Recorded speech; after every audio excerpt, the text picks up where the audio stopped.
Hi welcome to our channel. Revanth Reddy ప్రభుత్వం తమతో data entry పని చేయించుకొని డబ్బులు ఇవ్వలేదంటూ వివిధ కళాశాలలకు చెందిన విద్యార్థులు ఉప్పల్లో రోడ్డుపై ధర్నా చేసినట్టు వార్తలొచ్చాయి. అసలు ఎందుకు చేశారు? ఏమిటి ఆ వివరాలు? సీనియర్ జర్నలిస్ట్ శ్రవణ్ కుమార్ గారిని అడిగి తెలుసుకుందాం. శ్రవణ్ కుమార్ గారు, ఎస్ సార్. ఏమిటిది? ఇది ఈ కళాశాల విద్యార్థులు ఏమిటి డేటా ఎంట్రీ పని చేయడం ఏమిటి? అది కూడా తెలంగాణ ప్రభుత్వానికి చేయడం ఏమిటి? అసలు ఏం జరిగింది? వాస్తవానికి ఏంటంటే రేవంత్ రెడ్డి గారు వచ్చిన తర్వాత ఏం జరిగిందంటే ఈ తాము ప్రవేశపెట్టిన ఉచిత పథకాలకు అమలుకు ప్రయత్నం చేశారు.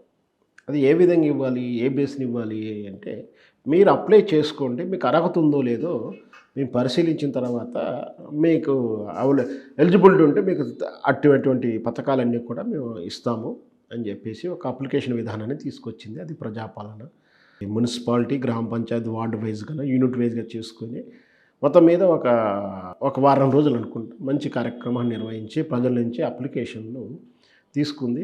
ఎన్నడూ లేని 10 ఏళ్ల నుంచి ఏ రోజు కూడా ప్రభుత్వ పథకాలకు కానీ విధానానికి కానీ ఇల్లు వాడవాడ తిరిగిన సందర్భాలు, మళ్ళీ జిరాక్సులు పేపర్లు పట్టుకొని తిరిగిన సందర్భాలు ఎప్పుడూ లేదు సహజంగా.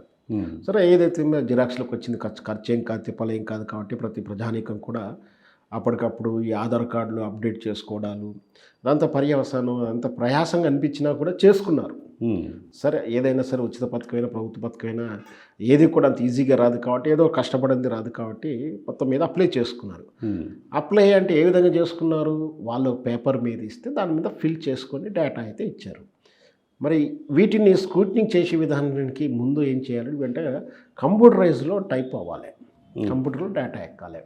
దాన్ని వాళ్ళు అదేదో స్టార్టింగ్లోనే డైరెక్ట్ కంప్యూటర్లోనే అప్లోడ్ చేయించుంటే బాగుండేది. మీ సేవా కేంద్రాలు, ఈ సేవా కేంద్రాలకు అప్లికేషన్ టైం ఇచ్చేసి అప్లై చేయండి అని ఒక లింక్ క్రియేట్ చేసి ఉంటే బాగుండేది. ఏ గొడవ లేదు, డాక్యుమెంట్స్ ఇచ్చేస్తారు. కొన్ని సందర్భంలో మనం ఈబీసీ అప్లై చేసినప్పుడు కానీ, కుల ధృవీకరణ పత్రాలు కానీ, లేదా ఇన్కమ్ సర్టిఫికేట్ అప్లై చేసిన ఆ విధానాన్ని అవలంబిస్తున్నాం. ఎన్నడూ లేదు ఈ పేపర్ సిస్టమ్ అనేది, ఎప్పుడో డెడెడ్. సరే, ఆ డెడెడ్ విధానాన్ని ముందు తీసుకొచ్చింది రేవంత్ రెడ్డి ప్రభుత్వం. మళ్ళీ మళ్ళీ మళ్ళీ మళ్ళీ డబుల్ పని అయింది. మళ్ళీ వీటికి ఎంట్రీ చేయాలి. ఇక్కడే సమస్య వచ్చింది. మనం చూసాం సోషల్ మీడియాలో వీటి ఒక ప్రామాణికత, ట్రస్టబిలిటీ లేకుండా ఎవరికి పడితే వాళ్ళ చేతిలో తీసుకొని రోడ్డు మీద సనత్ర బ్రిడ్జ్ అనుకుంటే దాని మీద దొరికిన దాఖలాలు చూసాం. ఎవరో ఎక్కడో రక్షణ లేకుండా కేఫ్ హోటల్లో టీ తాగుతూ అక్కడ పడేసిపోయిందో వీడియోలు కూడా చూసాం. ఇరానీ హోటల్లో మన అప్లికేషన్ పడిపోయింది.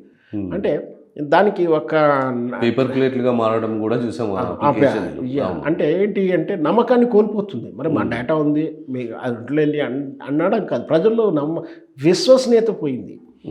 సరే, ఆ డేటా ఎంట్రీ, మరి ఆ డేటా ఎంట్రీ కూడా ఎవరికి ఇచ్చారు కాంట్రాక్ట్ వర్క్, ఎవరు పిలిచి రాయించుకున్న దాంట్లో ట్రస్టబిలిటీ ఎంత, వాళ్ళు చేసే పనిలో ఉండేటువంటి నాణ్యత ఏమిటి, మరి ఎవరు వీటికి బదిలిస్తారు, సమాధానం చెప్తారో తెలియదు. ఇవన్నీ ప్రశ్నలు ఉన్న తరుణంలోనే ఇవన్నీ డేటా ఎంట్రీ చేసిన వాళ్ళకి మాకు డబ్బులు రాలేదంటూ ఒక్కొక్కటి కొన్ని జిల్లాల స్థాయిలోనో, ఇప్పుడు ముఖ్యంగా అయితే హైదరాబాద్ ఎల్బీ నగర్కి చెందినటువంటి ఉప్పల్ ప్రాంతంలో అక్కడ ధర్నా చేసి ఏకంగా ధర్నా దాకా వచ్చేసింది.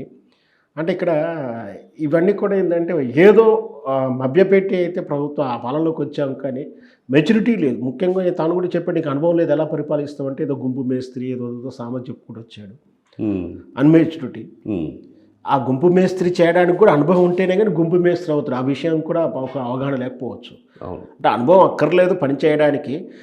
మనం గుంపు మేస్త్రి లీడర్షిప్ చేస్తే చాలు అని అంటున్నాడు కానీ ఆ గుంపు మేస్త్రి ఆ పోస్టు రావడానికి సుదీర్ఘమైన అనుభవం ఉంటే కానీ ఆ గుంపు మేస్త్రిగా కూడా ఇవ్వరు. మరి ఆయన చెప్తున్నప్పుడు ఇకిలిచి నవ్వినటువంటి ఆ సదరు పలుకుల మీడియా ఓనర్కి కూడా తెలుసో తెలియదు మరి. ఎందుకంటే ఆయన ఒక ఛానల్లో చెప్తూనే కదా చెప్పింది. ఆ ఛానల్ ఆయనకైనా తెలిసిందో తెలియదు. ఏంటంటే ఆ గుంపు మేస్త్రి అతనైతే ఏదో తెలుసో తెలియక రేవంత్ రెడ్డి అంటున్నప్పుడు ఇతడు ఒక బాధ్యత కలిగినటువంటి పోస్ట్, సీనియర్ జర్నలిస్టు, ఒక అధిపతి. ఆయన చెప్పాలి, ఆ గుంపు మేస్త్రి పోస్టు కూడా అనుభవం ఉన్నోనికే చేస్తారండి, దారిలో పోయే దానని గుంపు మేస్త్రి అనరు. అది చంద్రబాబు నాయుడు కాక ఎన్టీ రామారావు వెన్నుపోటు పొడిస్తూ వచ్చే పోస్టు కాదు. డబ్బులు ఇచ్చి కొనుక్కోవడం, వీడియోల సాక్షిగా కొన్నట్టుగా కొంతే వచ్చే పోస్ట్ కాదు గుంపు మేస్త్రి కూడా. మరి అది అవగాహన రేఖంగా ఇద్దరు అనుకున్నారు, ఇద్దరు నవ్వుకున్నారు. సో నిజమనిపిస్తుంది ఇప్పుడు. ఎందుకంటే కెప్టెన్షిప్ చేయడప్పుడు అవగాహన చేయదు. అంటే ఏ ప్రాసెస్ చేసినా కూడా ఒక మెచ్యూరిటీ ఆఫీసర్స్ పక్కన ఉండాలి, సలహాదారు ఉండాలి. తన బినాములను తీసుకొచ్చి సలహాదారుడు పెట్టుకుంటున్నారు. మరి ఎంతవరకు ఫలితాలు ఇస్తాయో తెలియదు. కానీ ఇప్పుడు చూస్తున్న ఈ వైఫల్యానికి బాధ్యులు ఎవరవుతారు? మరి వీళ్ళు పాపం యువత కూడా ఏంటి అంటే 4 రోజులు కష్టపడితే పాకెట్ మనీ వస్తుంది. రేపు రాబోయేటువంటి ఎగ్జామ్స్ ఫీజులకు వస్తుంది. అవును. అకాడమిక్లకు పరీక్షలకో లేదా ఉద్యోగ ఎంపిక పరీక్షల కొరకు ఉపయోగపడుతుందని చేస్తారు. వాళ్ళకి బిల్లు ఇవ్వకపోవడం రేవంత్ రెడ్డి డైరెక్ట్ మిస్టేక్ అనకపోవచ్చు, మనం అనలేము కూడా. ఎందుకంటే కాంట్రాక్టరు ఆ సిబ్బంది అధికారులకు ఉంటుంది బాధ్యత. కానీ వాళ్ళ నిర్లక్ష్యానికి బాధ్యులు ఎవరు వహించాలి? వాళ్ళకి బిల్లులు పాస్ కాకపోవడానికి ఎవరు బాధ్యత వహించాలి?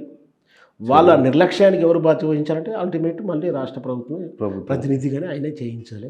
సో మొత్తం మీద వెరసి వైఫల్యాలు ఒక్కొక్కటి కూడా కనిపిస్తూ వస్తుంది. ఇట్లాంటి విషయం కానీ ఆ డాటా ఎంట్రీ విషయంలో కానీ, ముందు అవి పేపర్లు ఎక్కడ పడితే దొరకడం కానీ, ఇకపోతే వీటిని ఇంటింటికి అప్లికేషన్ పట్టుకొని ఎంక్వైరీ కూడా చేస్తారని కూడా తెలుస్తుంది. అప్పుడు అసలైన ప్రసన్నం బయటపడుతుంది. ఎందుకంటే ఆ కాంగ్రెస్ పార్టీ ఏజెంట్లు కార్యకర్తలే ఇంటింటికి వెళ్ళి బ్లాక్మెయిల్ చేస్తూ ఏజెంట్లుగా వెళ్ళి అవినీతి పాల్పడి వాళ్ళ నిర్ణయం మేరకు మాత్రమే డిసైడ్ అయ్యే అవకాశాలు కూడా ఉన్నాయి. మరి అది ఏమో జరుగుతూ ఎలా జరగబోతుందో చూడాలి. అప్పుడు ఎట్లాంటి పకడ్బందీ చేస్తున్నారా, లేకపోతే మళ్ళీ అది వైఫల్యాలు విమర్శలు అవకాశాలు ఉంటాయని కూడా ఒకసారి మనం వెయిట్ చూడాలి. మొత్తం మీద అయితే ఇట్లా పనిచేసుకున్నటువంటి ఒక విద్యార్థులకే కావచ్చు, ఇంకెవరికైనా కావచ్చు, అట్లాంటి వాళ్ళకు కార్మిక చట్టాలు కూడా ఉంటాయి. వాటి మంత్రి కార్మికుడుగాను ఎంప్లాయీగా కాకుండా పని చేయించుకున్న తర్వాత డీమ్డ్ కాంట్రాక్ట్స్ అంటాం వీటిని. ఏంటంటే నేను కూర్చొని అగ్రిమెంట్ రాసుకొని పేపర్ సంతకాలు పెట్టుకొని స్టాంప్ పేపర్స్ అవసరం లేదు. When you are mutual understand, అంటే మీరు ₹1 పెట్టి కొన్నారు, నేను ఒక 1 అవర్ స్పెండ్ చేశానంటే నేను ఒక యజమాని, మీరు ఒక కార్మికుడు. ఇవన్నీ కూడా డీమ్డ్ కాంట్రాక్ట్స్ అంటాను. అట్లాంటి ఖచ్చితంగా చట్టాలు వర్తిస్తాయి. దాని ప్రకారం కూడా వీళ్ళకు న్యాయం చేయాల్సిన బాధ్యత మళ్ళీ ప్రభుత్వాన్నే ఉంటుంది. ఈ ప్రభుత్వంలో ఉన్నటువంటి సిబ్బందిగా లేదా అధికారులు నిర్లక్ష్యం వహిస్తే ఖచ్చితంగా న్యాయస్థానంలో జోక్యం చేసుకుని వాళ్ళని బాధ్యులు చేస్తుంది. చాలా ధన్యవాదాలు శ్రవణ్ కుమార్. థ్యాంక్ యూ అండి.